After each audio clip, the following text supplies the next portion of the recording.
Hello, everyone, and welcome to Worldcon Seattle 2025. First of all, I'd like to apologize for the delay. We are just having some small challenges of getting one or two members to join the panel, but they are on their way in. So in the meantime, I will introduce myself and introduce the session, and hopefully everyone will be joining shortly. So my name is Mona Khojali, and I'm here on behalf of the African Speculative Fiction Society. We're delighted to host this panel as part of Seattle Worldcon 2025, where we celebrate the richness and creativity of African speculative fiction. Our session today is focused on graphic novels and the role they play in combining both powerful visual storytelling with the imagination and vision of African creators. The graphic novels in African speculative fiction has seen an incredible rise over the last few years, and we're here to celebrate that. So it's my pleasure now I wanted to introduce our moderator. He's not here yet, but I will introduce him anyways, and hopefully he will be joining in us a few minutes. Is Qadi Yao Tay. Qadi is a cultural writer, co-founder and editor-in-chief of Squid Magazine, a leading platform for African comics, animation, video games, and digital art. He's also co-founder of the Accra Animation Film Festival and contributes widely to youth culture publications in Ghana. As Qadi is not here at present, what I will do is on his behalf, I will introduce the other two panelists who are here with us today. Bezarat Dabebi is the founder of Itan Comics, and he's the writer-creator of Howie, Jember, and Zufan. He was born and raised in Addis Ababa in Ethiopia. He holds a bachelor's degree in aerospace engineering from the University of Maryland and a master's degree in business administration from Indiana University. His work has been nominated for Best Graphic Novel Awards and featured on multiple publications, including the BBC, OK Africa, Comic Beats, and others. With us today is also John Ushi. He's a versatile Nigerian writer, poet, and editor who his work spans everything from writing to educational contents and, of course, comics and animation. He has contributed both as a writer and editor on multiple projects, balancing craft with creativity. He's known for his love of stories in all forms. John spends as much time reading as he does writing, and outside of literature, he jokes that he isn't a foodie, just a man who really enjoys eating.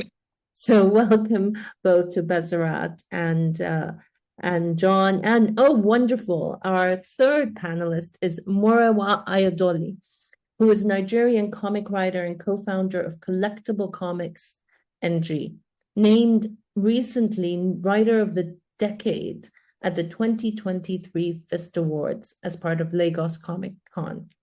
He's the creator of acclaimed works, including the Nomo-nominated New Men, the Glyph-nominated Akogon, Brutalizer of Gods, which was also shortlisted yesterday, part of the Nomo Awards 2025, and the webcomic My Grandfather Was a God. He has also written for Marvel, contributing to titles such as Storm, I Am Iron Man, Moon Knight, Black, White and Blood, and Avengers Unlimited.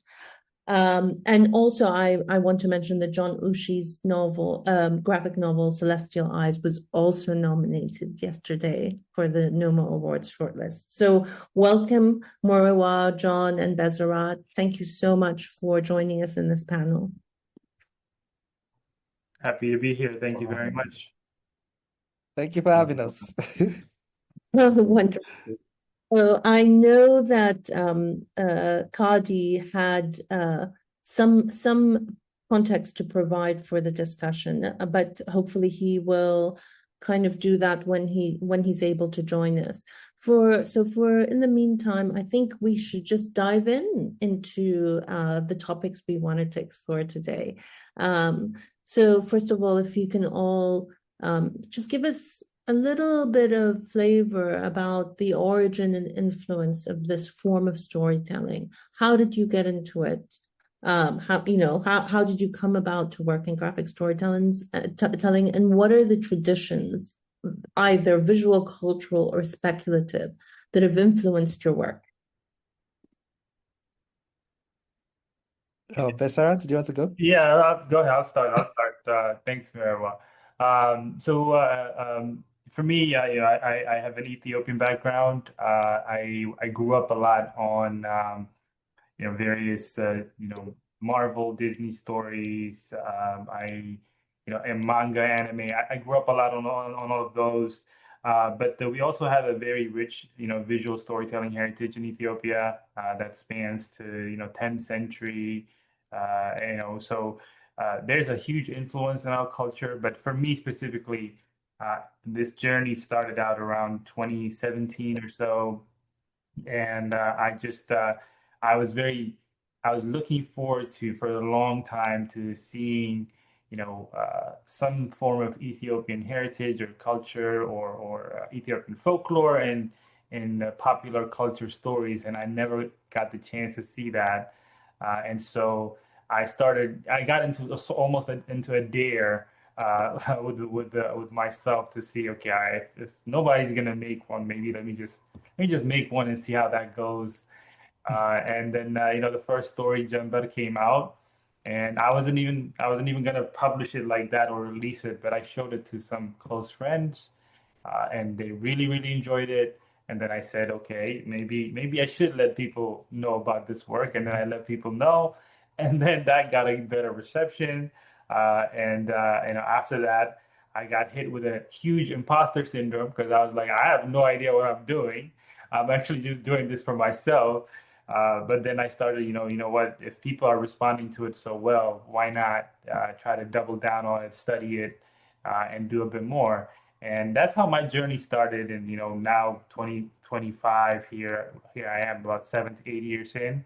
A lot has happened. Very, very grateful, very thankful to the people I've met, creators I've met, who've helped me along this journey, and excited to share my journey here in the panel as well. So I'll pause there. I'm excited to let you know that our moderator, Kadi Yaute, is now here. So I will hand over to him to continue the introductions.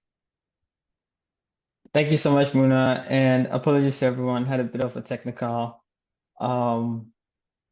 glitch, but yeah, thanks for everyone. Besra, you just introduced yourself and how you got into the space. I'd like for Murawa and John to do the same. If you haven't done that already, please forgive me for coming on late again. No problem at all. I had the same difficulties. So I think my origin starts first with storytelling as a whole itself.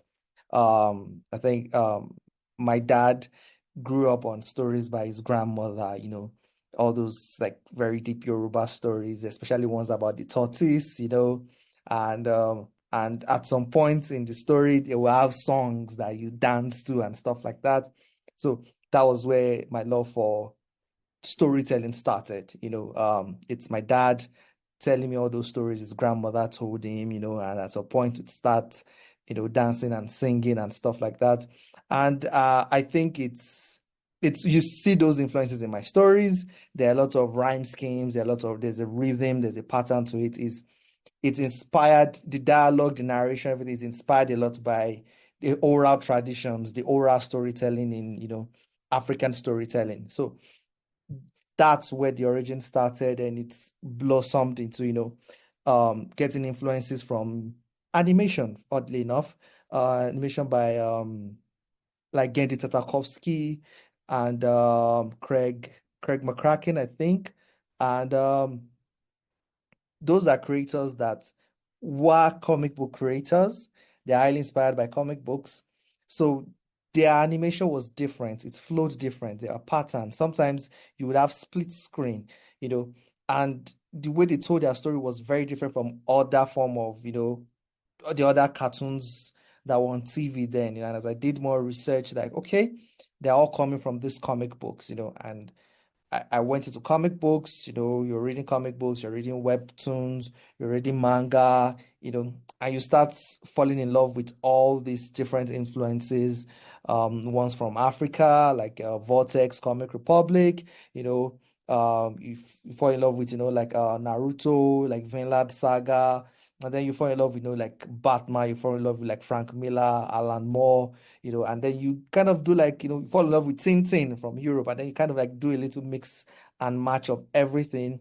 And then, you're like, I think I can do this too, and then you fall in love with it. And then you try to mix all that visual language you've learned, you mix it with some of the oral traditions you learned from your dad.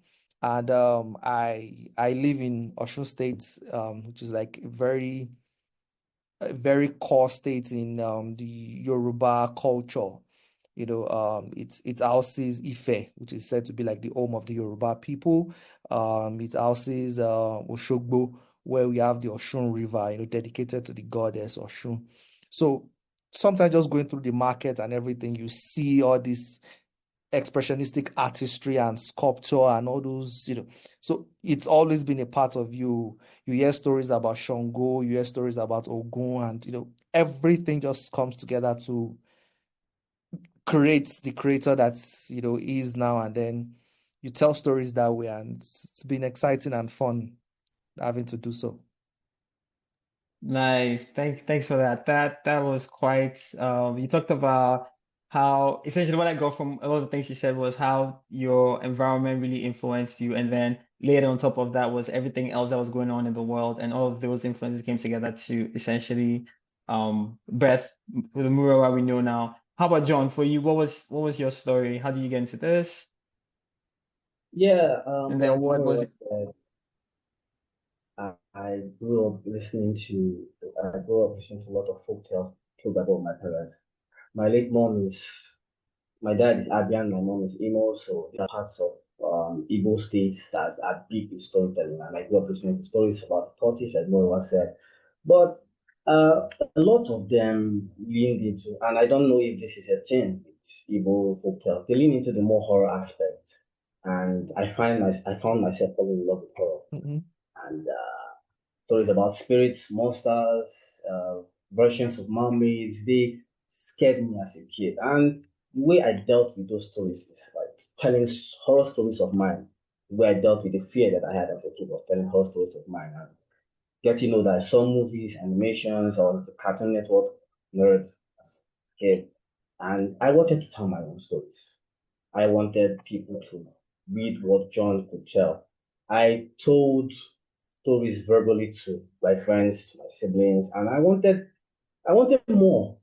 I believe I could tell stories. They tell me, oh my God, the way you tell it is amazing. And I wrote my first ever fanfic, if I could call it that, from this TV show that I saw as a kid, because I'm a fan of Supernatural, X-Files, Buffy the Vampire Slayer. These are my shows. I love them when I was younger. And I wrote fan fictions of them, gave them to my friends who were fans of the show too. They love them, and I was like, hey, I'll take writing seriously. And every other form of fiction I've consumed, from manga, anime to movies, has helped shape me into someone who wants to tell stories that are not just human, not just terrifying, because I am still a horror nerd, but stories that appeal to the versions of ourselves that we are not comfortable with telling others about.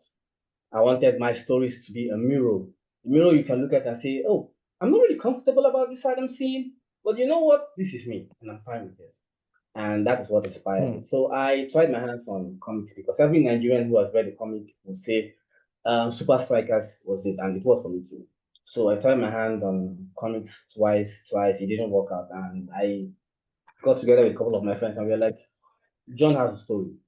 Let's help John tell a story. And Celestial Eyes was born after a couple of rewrites and prayers. And I'm glad that at the end of the day, I'm telling a story that a younger John would be like, whoa, this is crazy.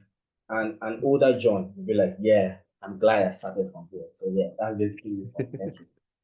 Okay, thank you for that. John and Mira, speaking, you talked a lot about the influences that got you on this path, and then John talked about horror in a lot of the Igbo folklore and mythology, right? But then it just makes me curious. You're all essentially writers, right? So then I'm wondering, what for you does the medium of comics and graphic novels, what does it do for you and the kind of stories you want to tell? John, if you could take this and just tell us what that's like for you? Okay, it was taxing at first because I'm used to prose like novel like storytelling and maybe scripting too. I had to learn to tell stories with comics in a way that felt like if you are seeing the pictures, it's playing in your head. I don't know if that makes any sense. I had to learn that when you read a comic, you're not just seeing a comic, you're seeing a movie. I'm currently reading a book by David Berger, Reckless. I love the comic book. And when I read that comic, it feels like I'm seeing a movie. And basically, that's what I think comics is. It's a way to pull yourself away from movies and animations, but see a story that is different. And while writing comics, when I'm scripting a comic, I think to myself, how would this play out to someone else? I had to understand that these are still frames, but they can still be fluid in your head. And that is basically what comic book writing has done for me as a person and as a storyteller. Okay.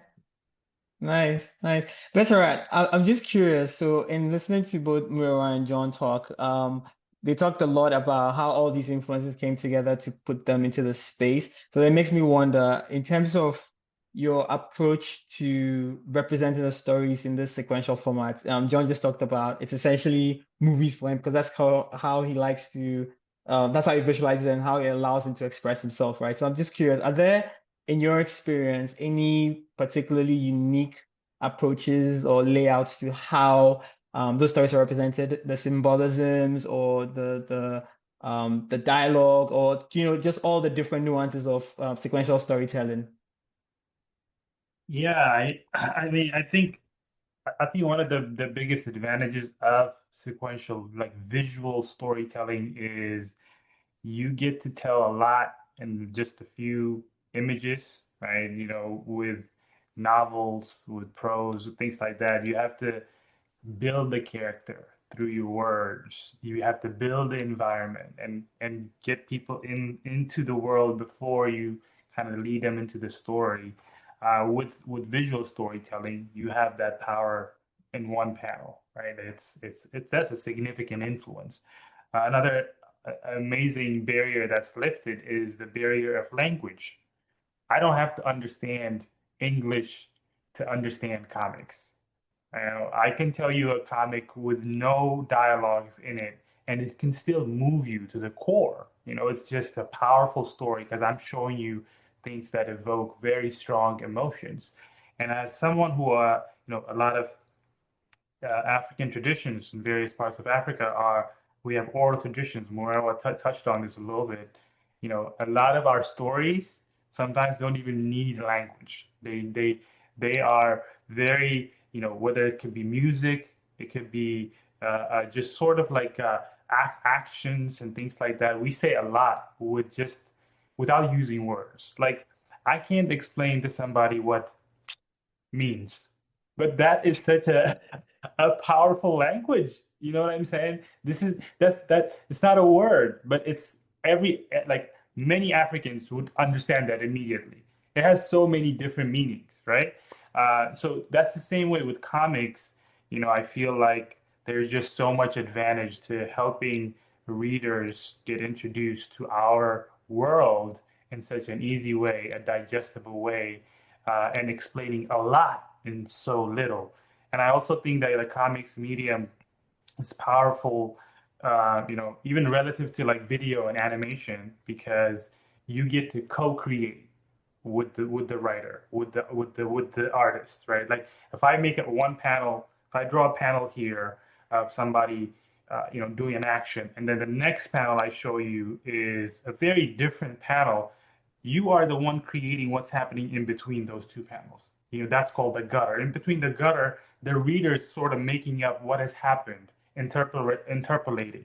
The reader is also allowed to make up the voices of the characters. I'm not giving you some melodramatic anime voice that's saying yeah, like you have the option to make that person sound whatever way you want it to sound, the environment, and so there's just so much beauty and power in the comics medium that's often not recognized or either misunderstood. And that's what, for me, it draws me into a lot.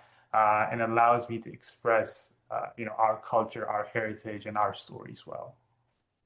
Yeah, nice. Thanks. When we chatted recently, and you had said something when we're essentially asking about an identity for African comics, and you had said that you think it's a new flavor of storytelling, right? Which I thought was a really nice thing to say. So then, coming back to you, Mira, in terms of that new flavor of storytelling, what would you call that when it comes to the continent and the stories that are coming from the continent in this art form?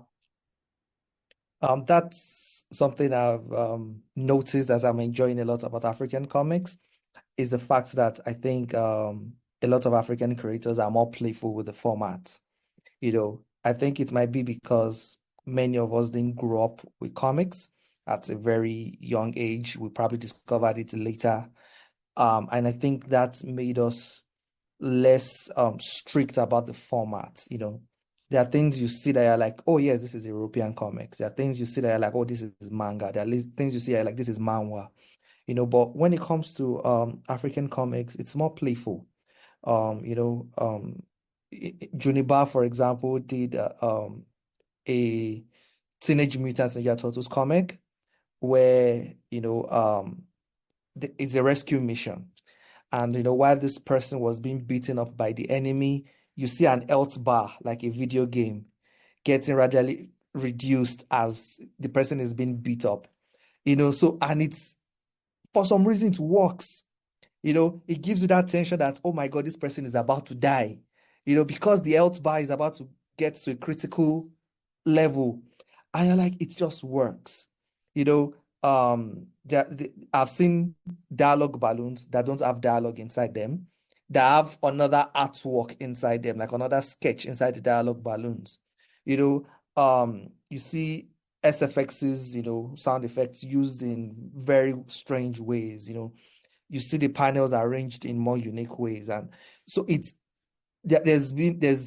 because there's no strict rules to it, you see this playful format. People seeing things done in manhwa, things done in manga, things done in European comics, and things that are unique to us. And we just mix and match it together to see what works for the story. What works for this story, and it just works. It's not that we don't value the medium, but we're not also precious with it. If digital coloring is going to work for this story, we make it work. There's no, oh yeah, it always has to be traditional, it doesn't have to be this, that is whatever works. You can see a comic book that has so much mixed art. This part is digital, this part is drawn, everything is. So it's what makes, a lot of African comics and African creators very, very exciting now. It's just how they are creative with it, how they mix and match to just create something that it's completely unique, completely entrancing, and completely energetic and just interesting. Thanks. There was something you said that I found really, really cool. You talked about how you said it's very playful, right? And that links back to what Besrat had said last time we spoke about, that flavorful storytelling. In terms of being playful and linking back to John, what we're talking about, where we're talking about how the medium allows you to express, right? You're all writers, and so the ideas are in your head. So I'm curious to know, how do you collaborate with other creators? So whether that be an illustrator, penciler, inker, whatever spectrum they sit on, right? So John, how do you co-create with these other creators to bring some of these playful and flavorful, I like that flavorful word, visions to life? What's that like for you, especially across when you're just creating any of the stuff that you're creating? Yeah, I'm a very expressive person, and I'm a fan of having that form of expression, whether playful or not, being expressed in a comic book or whatever I'm writing. I talk to the artists, the lecturers. I tell them, this is what I like, this is what I see, this is what I think we should apply to it, and they're like, okay, it works, it doesn't work, we should try this, we should try that, because I personally have this idea that there's no form of expression that can't be creative. and there's no form of creativity that can be turned into expression. There's a time I was working with Francis Bullock on an action sequence, and we both went back to being kids, and we are moving our bodies, we are practicing the fight scenes just so that we could memorize it. The way fight scenes are choreographed in movies, we both were like, okay, he'll do this, I'll do that. And it would look like we are kids, I mean, sword fighting, dodging attacks, but it allows us to understand that this is how it should go, so that when we express it, it becomes more expressive than it's supposed to be. So I'm a big fan of, if the more childish it sounds, the more in love with it I am. So yeah, that's practically that. Sounds like you have a lot of fun when you're making comics. Please, next time you're about to create something, call me over. I just want to have some of that fun as well. Sure. Sure. Yeah. So then, I think Mura, correct me, but you have worked not only with artists within Nigeria, but you've worked across, I think you and Besserat especially have worked with artists across multiple countries, right? But this is really an open question, but I want to direct it to Mura. In terms of the worlds you're building, considering all your different backgrounds, so me, for instance, I'm Ghanaian, and so my reality, my lived experience is very different from yours, Mura, or Besserat, for instance, right? But say here I am thinking of writing something about Ethiopia or Eritrea. I've never been there, I have no context, but then we want to make this work, right? So I'm just curious, if you've had any experiences like that, and then how have you essentially agreed on the sort of world building you're doing and how that collaboration is going, and what was that like, basically? Just walk us through that process. Like John has hinted at, it helps to when your collaborator is actually your friend. The communication flows better, it bleeds better. You're like, oh, you remember, sometimes it leaves the script. You're like, do you remember that scene that we watched in this exam movie? Yeah, like something like that, and the communication becomes much richer, much deeper, much, it starts becoming like you're reading each other's minds. But in situations where you aren't that close personally and emotionally and things like that, the reason why some creators also advocate that maybe we should leave the tag of, writer and artist and just go to co-creators is that you will start seeing you bleed into each other's roles. As the writer, you start thinking, even though you're supposed to think more about the plot, the characters, the story, you start finding yourself thinking more about the visuals. Oh yeah, I saw this artwork that I think you would like. I saw this thing on Pinterest. Can you check this out? I think this would be really cool. Start thinking more in the art perspective. And then the artist too, you start the artist to say that, oh, I think it would be cool if the character did this. I think it would be cool if if this happened in the story. The artist will start thinking more in the plot, and everything bleeds together to form something totally unique that only this combination of creators could have made it possible. I did a partnership with a couple with Mamode on a comic book, on a short story, where we have 2 writers and 2 artists. And basically what we did was we kind of discussed the story overall, we discussed everything. But when I was writing, I'll write like the first 3 pages. I'll say, Mamode, take this, run with it. And he writes the next 3 pages, send it back, okay, run with it. And then we come back together. And so it's like you start seeing a lot of different flavors that by the time we're done with it, I wasn't even sure which part I wrote, which part he wrote. Everything just bleeds together into this cohesive, beautiful horror story that's based on Igbo mythology, like John Uche tries to write too.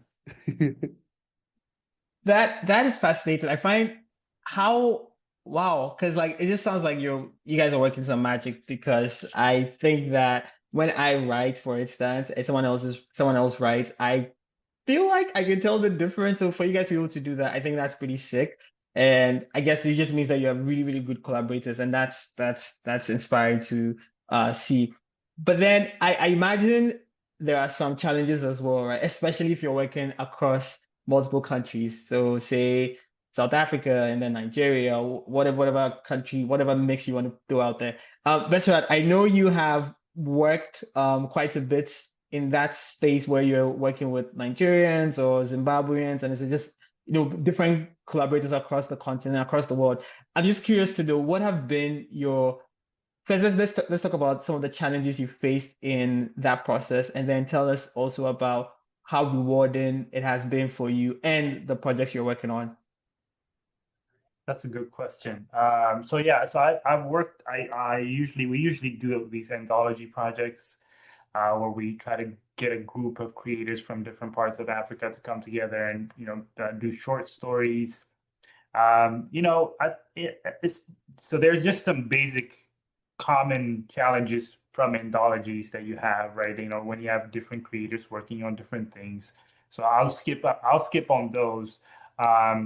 I think that when it comes to projects that let's say I am the writer of the story, right, and I'm sharing my perspectives and background I worked on. There is some, when you work with international artists, there's some added labor on your part to educate and to give them context, to give them research and things like that. Those things come, I feel like, with the territory of working with visual storytelling.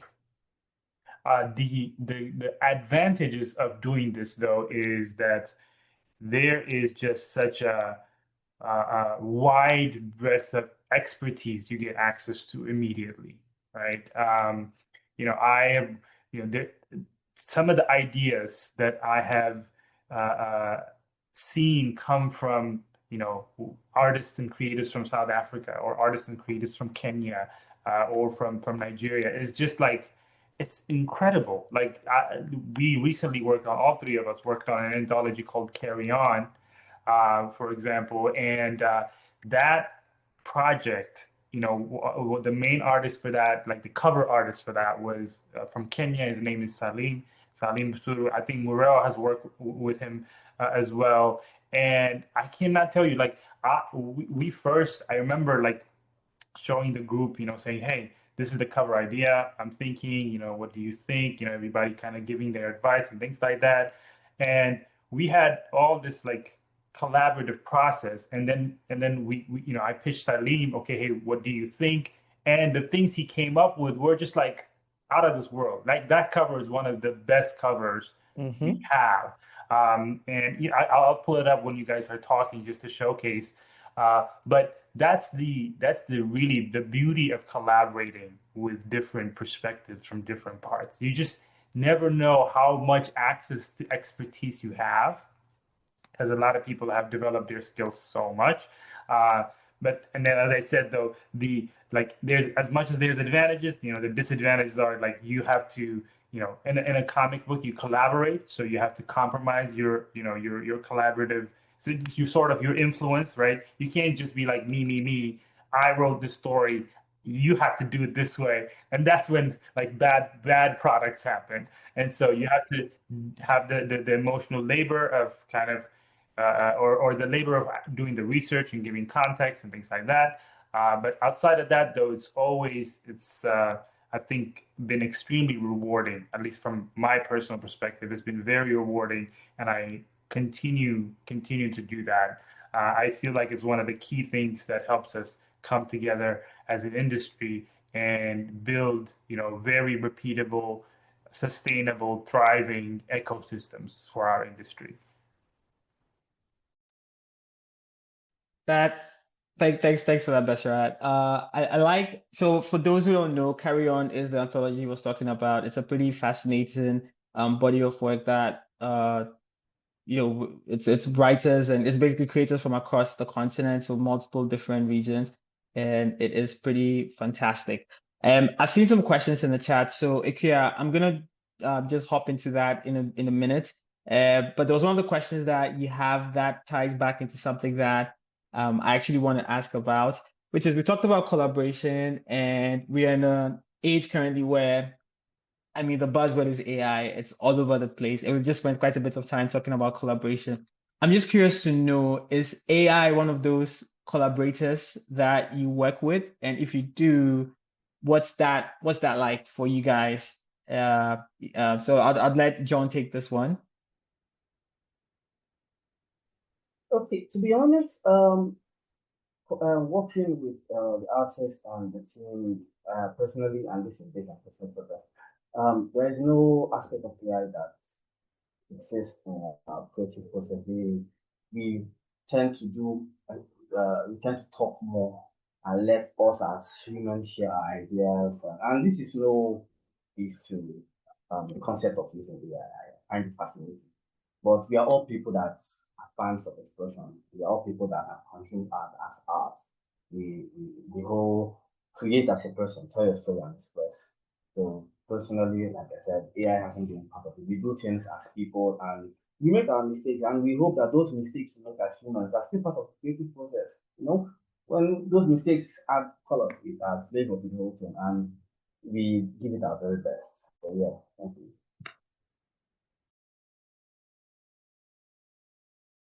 I think you're on Sorry. mute. Yeah, thanks. So I'm going to tie that back to a question that Pia has in the Q&A, which is why I also asked the AI question. She's asking, essentially, who is on your team? Are you training people? Do you have interns and proteges? And so I asked that to try and understand, as we are future facing, does that then ruin opportunities like that? And if it does, what's the implication essentially? But then let's tackle Ikira's question first, and then we can move on. So between any one of you can take this. Mura, do you want to go for it?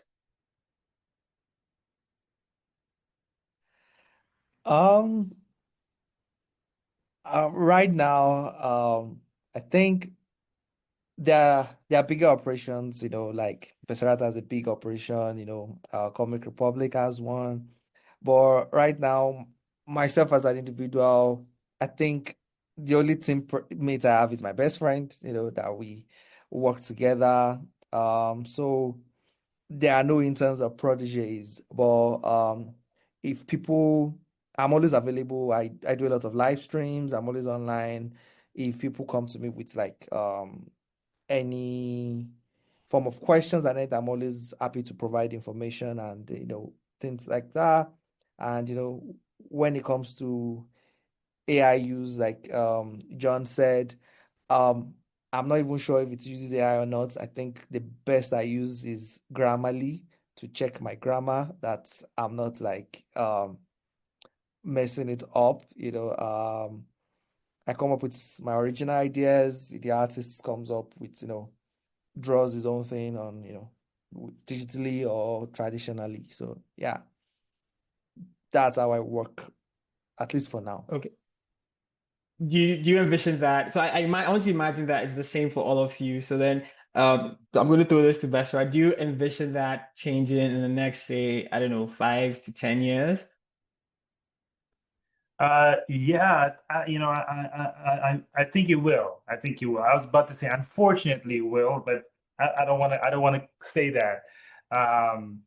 So a few things, right?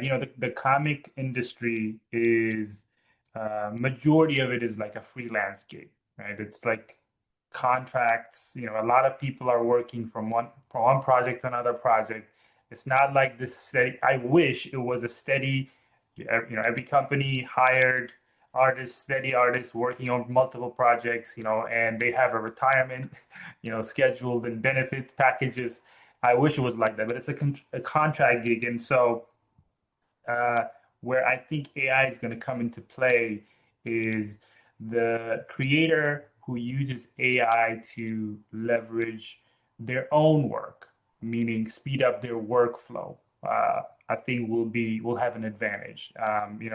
Murewa touched on Grammarly. Grammarly is a good AI tool to check your grammar. But there are also other ways, to if you help yourself somehow, like outline stories better, or if you're an artist, right? And there's a lot of like, for example, if you do flats, when you do colors, and then you do details, and then you do backgrounds, and if AI can help you speed up that process and you can put out work more, then you may have a little bit more advantage. And so I don't think that AI art is going to be like the actual like where we're going. AI art is very legally, it's a huge liability. It's unethical. And I think customers, readers are going to be very sensitive to that. And so I don't think we're going in that direction. I also don't think, AI stories are going to be fulfilling to readers, like stories written and created by people who've gone through different experiences. AI will never be able to feel like a human, and so it just won't get that right. But creators who are able to use and leverage AI tools to speed up their workflow will definitely be getting more opportunities. If they can create reliably, consistently, all that stuff is really still going to be important. The fundamentals of storytelling are going to be very important. I think that AI is taking us to the age where there's going to be so many um, poorly told stories that we have to mine the good stories out of there. And so I think that the industry is definitely going to change. It's always changing. And as a publisher, as also a writer, storyteller, I try to I try to stay engaged with this stuff. It's always, of course, a little nerve-wracking to see this kind of drastic change happening out of nowhere. But that's it. That's life. Life is all about change and growth. So we'll adapt to it.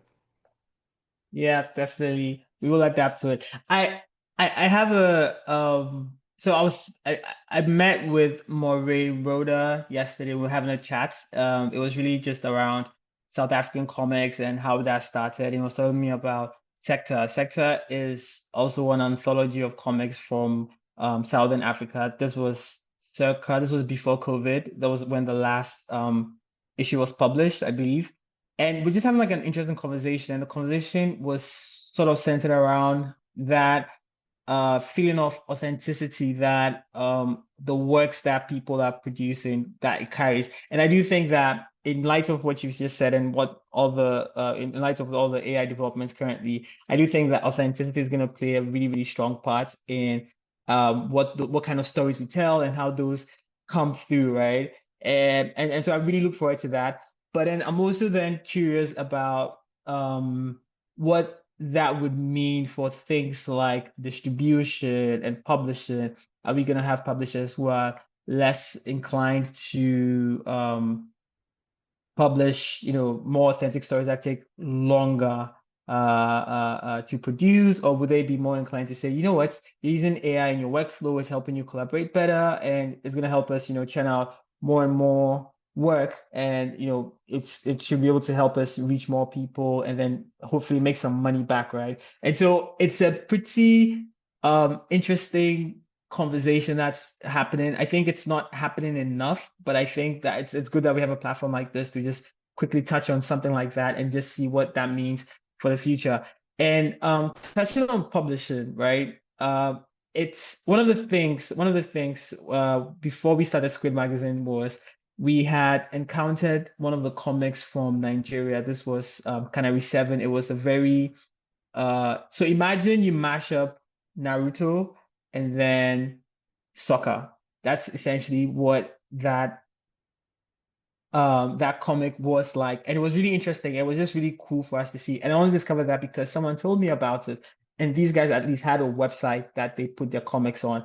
But back in those days, most people didn't have websites. It was just Facebook. And if you didn't know, you didn't know. So I'm just curious about distribution and getting your works recognized, and how have you been able to put your works out there and get more and more people to read. And then I guess we're just going to talk about all of that, recognition, visibility, monetization, and publishing. So I want to start off with you, John. What has that been like for you? What would you say the challenges or the opportunities in distributing your work and getting more eyeballs to your work? What has that been like for you over the last, say, 2 to 3 years? Yeah, so thankfully, we live in a world where you have the ability to get your work out to more people, not just through social media platforms, but The internet and the development of technology makes everything easier. When in the 2010s, when the big name Nigerian comic studios like Comic Republic, Vortex, at Epoch, I think so. Yeah, publishing. It was always about their websites and printing as limited copies as they can and paper to sell in conventions like Lagos Con, Abuja Comic Con, and other conventions here in Nigeria. But the world we live in today, there are digital platforms like Webtoons. Personally, I publish Celestial Art by Comic Con, Global Comics, and these platforms make things easier for publishers because with publishers able to publish easily, people will be able to, readers will be able to come to. I mean, it's more like a symbiotic relationship where you as a publisher, you publish your stuff on the platform and maybe tell a couple of people to advertise it, and the platform gets traffic. Yeah, it's has become a symbiotic relationship, which is good. It is good because a whole lot of people. I was talking to a creator at the Uganda Comic and he was like, "Yo, John, told me, John, you don't know how you guys have it easier. We have these platforms to upload." And I'm like, "Yes, I know because everything is easier." But down to production, because comics in Nigeria is still at this teenage phase, for the lack of a better term, not toddler child phase, at this teenage phase, we need to have our industry grow strong enough to have the average Nigerian love comic. And all of this ties down to if I can personally, if I can get my comic to be as popular as possible on social media, a lot more people will hear about it, and a lot more people want to know, hey, what is this comic thing? So to answer your question, distribution is better now compared to the last 2 or 3 years because of platforms that make it easier. But a whole lot more can be done to make it better. So yeah, thank you. You spoke about the older guys, so I guess people like Ayodele, Elekba, and co, right? You spoke about how they've said essentially that it's easier for us now than it was for them back then because they had like very limited barriers to distribution. It makes me wonder that do you guys feel like, so this is to you, Best Raz, do you feel like that puts Yeah. a certain amount of pressure on you to impress and then deliver?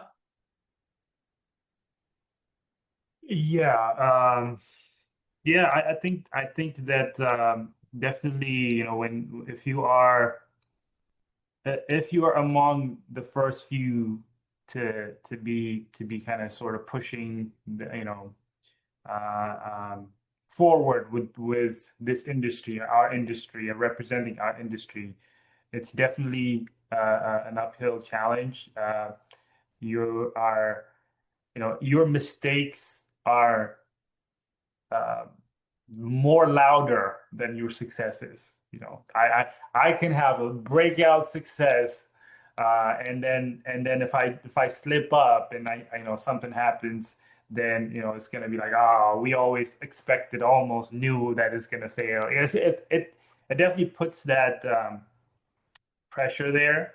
Um, I would say, at the beginning, I used to feel that pressure and take it on and try to, make that work. But as I matured throughout the years, I've learned that that's not in my control, right? And I shouldn't even be paying attention to that. All I should focus on is on what's in my control. What am I going to do moving forward? And try to treat myself with the empathy and the humanity and that I give others and the grace I give others with. There's a lot with that. The distribution question, by the way, was very good. It's very unique for us coming up compared to the various industries that we try to put our market out on. The international market, the Western market, the U.S. comics, market especially is very, it's very well infrastructured. You got digital platforms, you got traditional publishers. You can go to events and sell. You can self-publish through crowdfunding. If Yep. you go to the East, the Japanese market or the Asian markets, They have very specific, traditional publishers. They don't even do as many events, by the way. It's very unique to their infrastructure, and they figured out a way. And a lot of new creators, they go through the traditional publishers. They go through like anthology projects, and they get vetted, and then they go to a bigger platform. And so, for different parts of African countries, we're still figuring that part out, right? The biggest one Right. that I've like moved furthest is Nigeria. Nigeria has such a great market. They've been pushing the boundaries for the longest time. South Africa and Kenya are the next two that I can think of. I think Egypt as well has been pushing well. But our infrastructure is still not as robust as some of these other. As it should be. Yeah, and Fair enough. Fair and enough. so that makes our work a little bit more. We have a lot more of educating to do before we even sell, right? We have to educate people. Hey, by the way, you know, comics are these things. They're pretty useful, and you can do a lot with them. And this is where they're sold. And then, you do all of that. But I'll let Murewa, kind of continue on that. I think he has a lot more perspective on the Nigerian Side industry. of things. Yeah. Yeah.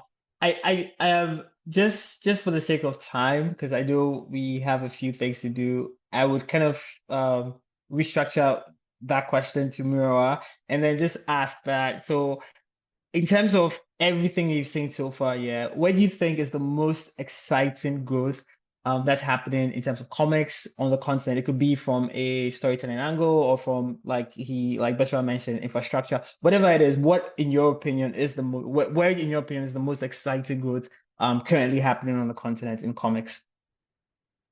So I would use that to also answer one of the questions I think we have, saying that they've seen a lot of African anime series. Do we see comic book artists interacting with this? And oddly enough, a lot of African anime that we've been seeing, like Iyanu on Cartoon Network, like Kizazimoto, and a lot of all this on Disney, and Iwaju on Disney as well. They've been by comic book creators, like Kugali, like Unique Studios, like Venus Bambisa, and a lot of all these creators.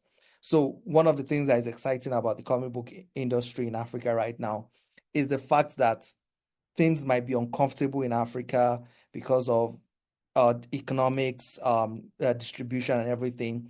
So what the creators did is that they spread out. They've gone everywhere on the continent, they've gone everywhere in the globe, and they're telling stories any way they can. When animation opportunities come, they grab it. When printing opportunity come, they grab it. When it's time to work in Marvel, DC, they grab it, and they've been telling phenomenal African stories at every nook and cranny of the globe. And that's the most exciting thing right now. And I'm loving it right now. That's what I think is the most exciting thing. Yeah. Thanks, Mura, for answering a curious question. That was, I think, very masterfully done. But yeah, I do agree that yes, animation is pretty exciting, and then for me, it's just seeing more and more creators put work out there. Like recently, some people showed me some guys from Ghana that I never heard of, and I was like, oh wow, this is really interesting, and that excited me. Right now, what I want us to do is to do like a quick showcase. We have just 5 minutes, so I'll give each person a minute to just showcase some of their work and just talk us very quickly through what their work is about and what they're doing. So I'll start with Besserat. Okay. Yep. Sounds good. I will showcase Carry On Anthology, which I think is a perfect representation of what we try to do. Both Murewa and John have worked on this project. It is an anthology.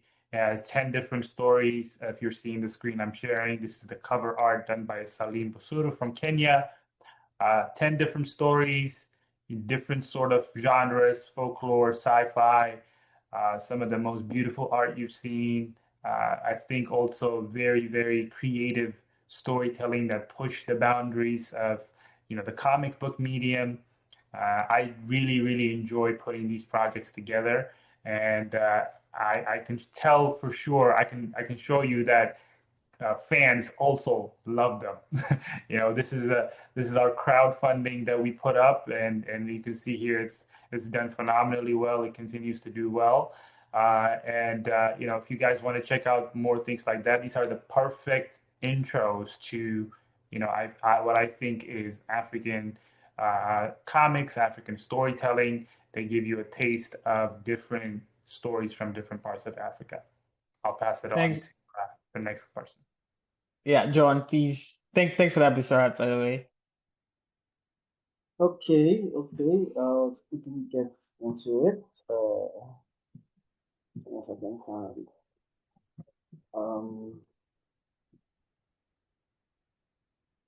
Yeah. Okay, here we go. So, my comic book is called Celestial Eyes, and it's mainly inspired by my love for horror, like I said earlier. You can read it on Global Comics. Hold on. I like the cover photo. It looks really intriguing, and I get the sense of horror that you talked about earlier. And what's it called? We're gonna put this out there, and we're gonna share links to all the works so you can go check them out. Okay. So you can just look at that because this looks really beautiful. Mura, on your side, anything you want to show? Yeah, I worked on Akogun Brutalize of Gods for Oni Press. Working on Storm for Marvel Comics. So yeah, and that's for me, and I would like to promote other creators' books. You can read books Boy Wonder by Johnny Barr for DC Comics. Read Iyanu by Unique Studios, and yeah, so those are some of the exciting stories that have been told by Africans right now. Thank you, Mura. Ideally, I would really open this up to the audience to tell us what they hope for the future, but for the sake of time, would skip that part. But I definitely want to thank all of you for joining us. And I'll just say that I think that the future of comics and graphic novels and basically sequential storytelling, and let me rope in animation on the content, is pretty exciting.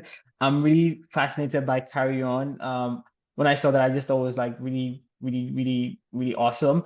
And what I hope to see next is some animation that comes out of it, and pretty much all the different projects. Like you've seen what's happened with Royal Coupe and his EXO, and then all those stories, and how that's morphed from comics to animation. And I know some other guys are exploring games. Then you have people like Ejob in Cameroon who's going into the app space and trying to create a platform. So I think there's so much happening on the continent that is going to be really fascinating in the next couple of years. I want to thank everyone who's joined us at Worldcon. And I want to quickly talk about the African Speculative Fiction Society. You should check that out. It covers everything spec-fic. So whether it's comics, it's horror, it's fantasy, sci-fi, whatever you want to call it, all of those things, it embodies all of that. And this is a group, and membership is definitely open. And just remind you again that the guys you have with you today are no more nominees in the Noma Awards for graphic novel and comics category on the African Speculative Fiction Society Noma Awards. And just to remind you that links to all the different works by these creators and just some more information is going to be put out there. If you sign up for membership, you're going to be on the ASFS mailing list, and we're just chatting, and there's likely we're going to put some of the links in Discord so you can check out some of the work as well.